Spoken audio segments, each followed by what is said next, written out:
evening, everybody. Dr. Glow here with my mini expo. I have the beautiful Eva Forde, who I'm so excited to be with you guys. We have a special relationship. We have a partnership that most people don't have in this world, this level of connection that you all wish you can have. So we're so excited to have her. She's coming all the way from California just to meet with us today. Did not want to miss this, and I'm excited that she did it. So Eva, please tell everybody about you, about your business. Like, what's up? Yeah, so here's the thing. I'm excited. I'm excited about, I know we're going to be talking about the conference that's coming up. But I just alluded when we were off recording just a little while ago. You know, you really spoke into me a few months ago. So for everyone listening, okay, my name is Eva Forde. I have a brand called Rich Social Worker, and I'm not a spring chicken, okay? I've been an entrepreneur for over a decade now. And the program that Dr. Glow and I met in was yet another attempt at me just trying to get out of my own way and figure out, you know, what am I doing wrong? And I see people that I've inspired and that have, you know, surpassed me in business and mindset. And it's just a really frustrating time. And I'm going to get to, you know, the good stuff, but you really spoke into me. You told me the truth about myself. And you said, because we were in a group, a powerful group of Black women, I mean, and to be in that group with you and with our two other sisters was really just inspiring and humbling and motivating to me. And it's interesting because there's an exercise that we did as a team, and essentially, without giving the whole punchline away, nobody in the group had an issue with me except you, my girl, my sister, the one that's in the group with me. And I was like, oh, if Dr. Glow has an issue, something's up. And all you said was, you know, basically you were like, listen, this small version of Eva that you keep showing up with is not it. And I was like, oh, I feel so seen. I really thought I was like hiding it well. And you're like, nope, you and our coach, Tiffany, she was like, let's go, girl, skinny branch time. So I say all that to say, since then, and even right before then, I had started to kind of really own my awesomeness and my excellence. And I say that not to, you know, brag on myself, but to hopefully inspire others that, you know, if you're not there yet, be there now. Yep. You don't have to get there, like be there now. Just take it for granted. Take it on fact. Take it on my word, Dr. Glow's word, that you are all of that you are awesome. You don't have to do you don't have to prove anything. And if you do have that gremlin in your head, like I had for so many years about, you know, what if I fail, or I'm not good enough, or something's wrong with me, or even if you're not able to understand exactly what it's saying, but you feel that, you know, something's just not right. You're just not who you want to be. Squash that. It's all a jury. It's all. So anyway, I'm dope, right? I'm dope. Word. I'm dope. And what's happening now, I know you're planning a conference, but I'm planning a conference too. So I was saying my brand called Rich Social Worker. We're planning the first ever nationwide social work wealth conference. So that's what's on the plate. We got Stedman Graham, Oprah's boo, on the panel as a speaker. Yes, ma'am. We got, if you've ever been to the grocery store and had Stacy's pita chips, they're good with it. We got Stacy herself, who sold her brand. I told you. Yo, you see, this is the whole thing. You are in a winning season, my love. It's the winning season. It's the winning season. But you know what, Dr. Glow? The only thing that changed was that recognition, that laying down that story that I was pretending not to know something. You know, what are you pretending not to know? Yep. Pretending not to know that I'm worthy, I'm dope, anything Mhm. that I imagine I can achieve. Not because, again, it's not because I'm just so great, but I I I serve a God that's great, and I see myself as part of that Yeah. eternal life force. And so there's nothing that I want to do or that I imagine to do that I gave myself. That came from that bigger life force. And so because it came from that bigger life force, I must have the capacity to do it and carry it out. Anyway, I don't even think if I answered your question. I don't know what the question was, but I there love you it. go. I love it. I love That's where I am right love now. it. Yeah. So honestly, it Mhm. was just you, and that's just who you are as an individual. You kind of come to the forefront, and you just step and you open your mouth, and these words just pour out of you that are just inspiring for other individuals. This is why I'm so excited to have you on this conference because I really love your brand. Because for me, when I met you, I was like, she's faking it. Because I've loved you well before we came together in leadership. And I saw you at someone else's house, and I was like, she's wait a minute, Um, she's somebody I need to know, right? Because you just come off that way. And you would just sit there like, real quiet, real meek, but you're so mm, powerful. And then even your brand.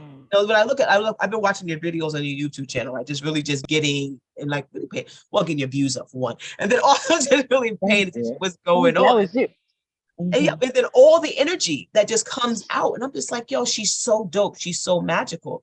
So tell people a little bit about your brand and why you wanted to start it in the first place. Yeah. So if if so I'm gonna speak to the listeners now. If any of them are entrepreneurial, I know for me, I thought I wanted to start something. I was on this journey to try to figure out money because I was broke. I was living in Jamaica. I was the head of the social work program. I had an Ivy League degree and master's degree, and I was broke, couldn't pay bills, couldn't figure out how to do it. And I was like, something's not right here. Yeah. So I went on this quest to try to figure out like money and try to find out what I didn't know. And what kept coming up is they were saying, you can monetize, you can leverage your skills and monetize, and you need to have a money mindset. And I was like, what is a money mindset? Just tell me what to think and I'll think it. So as I was, they were saying, okay, have a brand, what do you love to do? What are you passionate about? And I was like, I don't know. What am I, a social worker? I can't sell social work. Yeah. And so fast forward, my niche, this rich social worker, didn't come from what I loved. It came from what I despised. I hated being broke. And I hated not being able to help because I'm a helper. I hated my students saying, Miss, we can't come to class because we don't have money for the cab, and me saying I don't have money either. I had to bum a ride. I Yeah. really hated that. And so it kind of drove me to research, like, how did this happen? Everybody in my family, I'm not the first or second or third generation college educated person. I happen to come from a family where people go to college, but everybody's broke. So Yeah. it's like, well, what's that about? What happened? What Hmm. happened? And how can I break this cycle? So I was reading Rich Dad Poor Dad, Think and Grow Rich, Science of Getting Rich. You were born rich. And I said, listen, I'm a social worker. And if you ever train as a social worker, literally the curriculum tells you can do anything. Yeah. So we're kind of trained to believe that we're kind of superheroes, which is Yeah. a misnomer. But that's why so many of us burn out, because superheroes with no pay. And so I said, well, I'm a social worker, so I know I can do anything. I can figure out anything.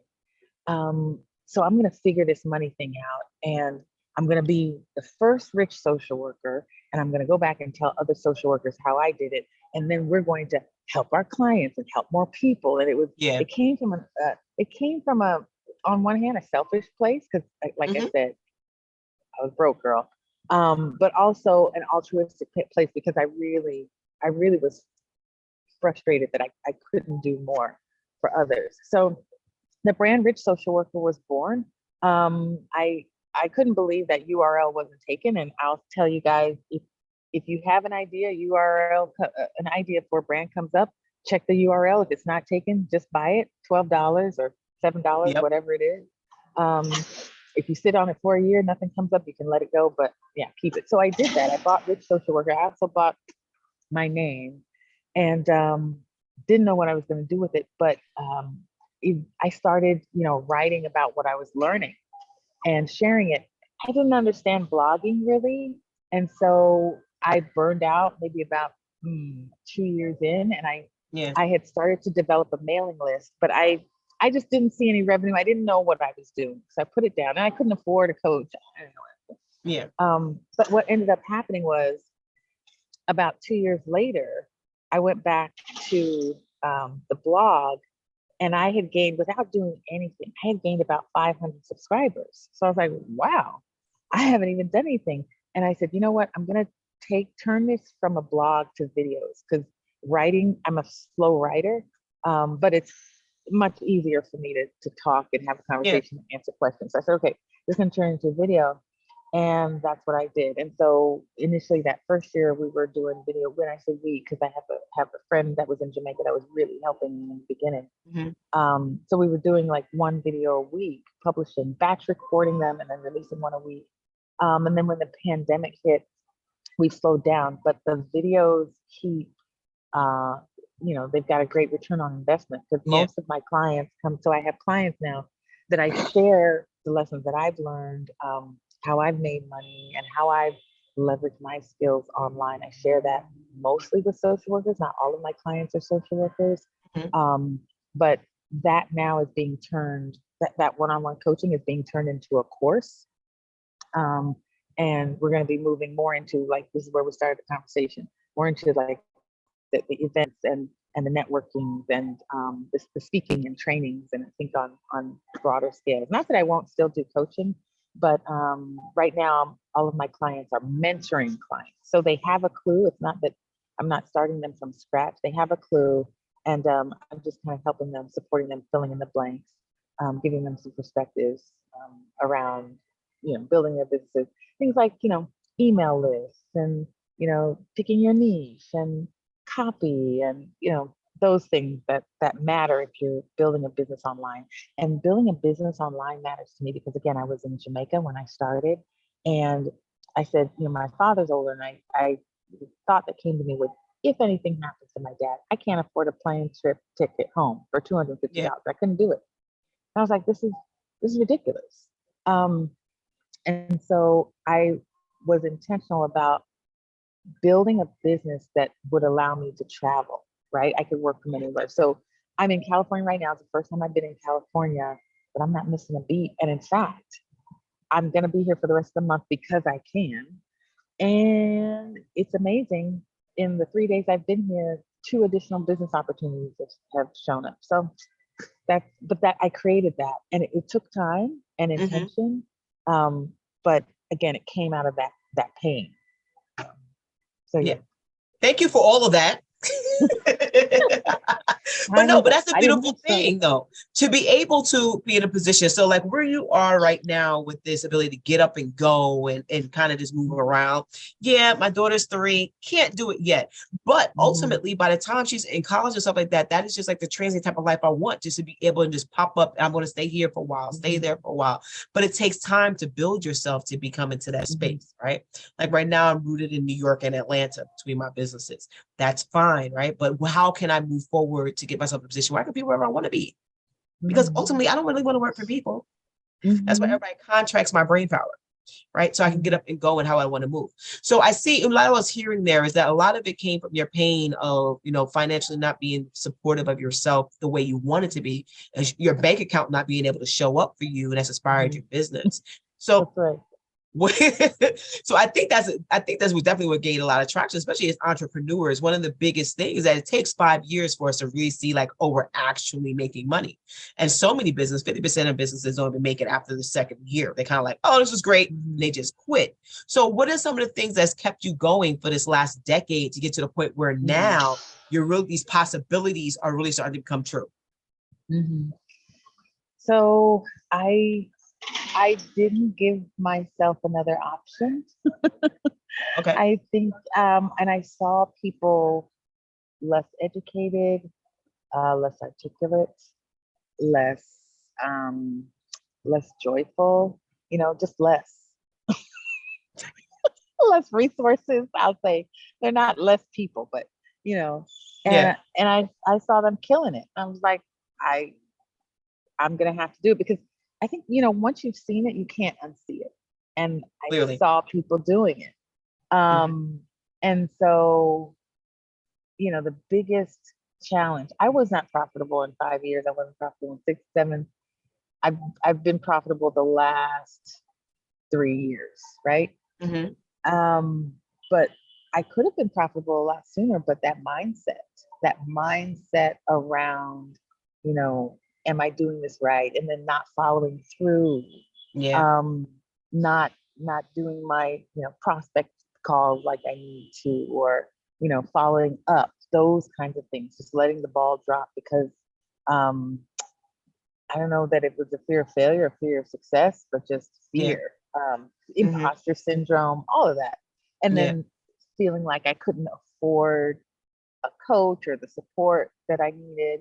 None of those things were true, but and it took someone asking me if I could coach them for me to actually say, oh yeah, I guess, yeah, I could coach you. I kept calling myself a coach, but I never, when I finally did get a coach, she said, Eva, you make it really hard for people to work with you. Because I didn't have any clear way for people to get in touch with me or to like, Yeah. follow through on a process to connect. So what's kept me going again, I think I, again, that pain, it's like, there's no retreat, office work, like going back to an office and hearing somebody else tell me what to do and deadlines. Because like I said, I was coming from, I started rich social worker while I was working as a university professor. Now that already gave me some flexibility in Yeah. like my schedule because I didn't teach every day and I didn't teach all day every day. Sometimes I'm grading papers, sometimes I'm in meetings, and it gave me enough of a taste of freedom and flexibility that it was, if I needed to go back to a 9 to 5, I was like, yeah, I don't think so. But it also gave me enough of that bureaucracy about, your papers have to be in here and where's your rubric and your course outlines have to be in. And I'm like, oh, I don't like this. I just like sharing the knowledge with my students, helping them work things out internally or in the classroom or with their clients. But I didn't like all of that. And I had a supervisor that was not supportive, a program manager that wasn't supportive. And so I was just like, nope, can't do it. And also, um, I'm doing what I would be doing anyway in my free time. Like I love reading business books, self-help books. I love being around entrepreneurs. I love being around leaders and people who are, you know, just using their God-given gifts, abilities, skills to serve others, make the world better, kind of, and be fulfilled. So Yeah. I was doing this anyway, and and because it takes time and focus, I was like, I just, yeah, it was more painful to go back to a 9 to 5, even if that 9 to 5 has benefits, even if that 9 to 5 has a 6-figure salary attached, even if, yeah, no. Have to ask the boss, hey, can I have this week off in November? No? Okay. No, I'm not doing it. Yeah. Yeah. I feel you on that lifestyle. I refuse to do it. Yeah. And even for Yeah. people whom I employ, where I have all these contracts, that I'm so flexible when it comes to. Actually, was just doing their time off today, and I was like, listen, if you do this, you can take this time, you can take that time, you can do this, you can do that. Be creative with it, like Yeah, because I want you to absolutely. be, I want you to live. I never want people to feel like they're stuck in this box of what they can do. Like even for me, like I go to the office only 4 days a week. I kicked off Fridays. As of by July, I'm kicking off Mondays. So it's just like just Nice. lessening the amount of responsibility that I have to be stuck in a space, Yeah, right? yeah. Because it doesn't Have you matter ever, what. oh, I'm sorry. Have you ever read the book 4 Hour Work Week by Tim Ferriss? First of all, I think it needs to be a 2 hour work. That. Yeah, Have you but no, read I that never book? read the book. No, I never read the book, Oh, but I have you believe heard it. about it? I have. I have. So And in yeah. it, he talked, it's a thick book, it's a Bible. I mean, truth be told, I haven't gone through every word myself, but um, I I've gone through enough of the concepts enough times to really uh, like I adopted what he talks about. So one of the things he talks about is lifestyle design. And so when I Mhm. work with my clients, that's where we start. We don't start with the business you want to start or even your skills. We start with what do you want your life to look like? Who's in your life? Mhm. Like what are the responsibilities you have right now? What are the obligations? What are the commitments? What are the things that you're doing? What lights you up? Like what do you want your life to look like? Let's design it and then let's create um, a business that allows you to live that lifestyle, Exactly. allows you to serve, allows you to give, allows you to live at your highest potential, right? So yeah, lifestyle design is super, super important to It me. And completely is. It completely is because it all flows back to my most favorite question. What do you want? Right? And it's like, mhm, what do you want? And it's like we can create whatever we want that to be. We just got to take the mhm, choice, make the choice. That's the we're mhm, going to get what we want, right? And I think right. that's so important for people to understand that everything is you can control everything. Everything's just a choice. So make the choice. You're going to realize just how much better your life is by actually living within that design, why you created it. Because nobody has that power over you but you. And you That's got to right. put yourself in a position to be able to do that. Like I've educated myself and got the experiences I've had to sit here and say, like, oh, no, sorry, listen, I'm gonna do this for you. I'm working this very, very hybrid workspace for you, but I'm going to give you results because I'm hmm happy. So my results are going to be even better, right? Because I'm hmm not daunting by sitting there in somebody's office Yeah. doing whatever. Oh, that's like horrible. Can't live my life like Yeah. that. Refuse. Refuse. Yeah. Yeah. It's unfortunate. This society is really our Western society anyway is really just locked into this belief that we're here to work and die. And that's nobody wants to live like that, but for some reason we force other people to do it. It's crazy. Yeah, no. And I think there's we just to connect to the part of living and what living really looks like, then life would just be a better space. And people just are far more productive. Absolutely. Like my teachers, I find are far more productive because we have a half day where, one is about something they need and the other part is actually for them. Like this week is all about how to decompress and deal with stress and Mm, all that other stuff. Have a great food, we're gonna have a mm, great conversation. We're gonna burn incense and spend time with each other in this space, and that's training. That's a workshop teaching them to reconnect mm. with themselves, and it's not just about hammering protocols into people and it honestly is not great leadership just in general, as far as I'm concerned, because if you're not healing your people working for you, you're not doing anything, right? Mhm. It doesn't necessarily work. But I'm so excited to have you for the Winners Conference on April Yes, 2nd. yes, yes. That's And going to so be I'll be back. I'll be back in New York in a couple weeks. So I will be around. But yeah, I'm excited as well. yeah, I'm excited to hear more about your conference. But thank you for everybody for tuning in today. Yes, you only get a taste of Eva today. If you really want to learn more about her, Eva, please tell people how they can follow you. They need to go subscribe to your YouTube channel. You have some amazing videos on there. As much as you're talking about social workers, I think some of the stuff you're talking about applies to everybody, as far as I'm No, concerned. the secret is it's not even a secret. I don't talk about social work. Not at all. I don't talk about social work at all. I just happen to be a trained social worker. I don't even know if real social workers consider me a social worker anymore. But I speak social work, which just means I speak the language of service first. Mm-hmm. So I get that mindset, that mentality, wanting to give and wanting to serve above yourself. And so, I help people balance that so that they can, live a fulfilled life and also serve. But yeah, y'all subscribe. So yes, youtube.com/rich social worker. I'm rich social worker everywhere actually, on Instagram and have a Facebook group, Rich Social Workers. But yeah, that's me. Definitely. So Eva, thank you so much for tuning in with today. I want you to hold right there. So that was Dr. Glow, Black Girl Everything. Get your tickets today for the Winners Conference, was April 22nd. It is an online event. We have people across the country who are participating in this. Very excited. Tickets be purchased directly on our website, which is blackgirleverythingllc.com. And until next time, I'll see you guys next week. Bye-bye. And we're going to stop recording.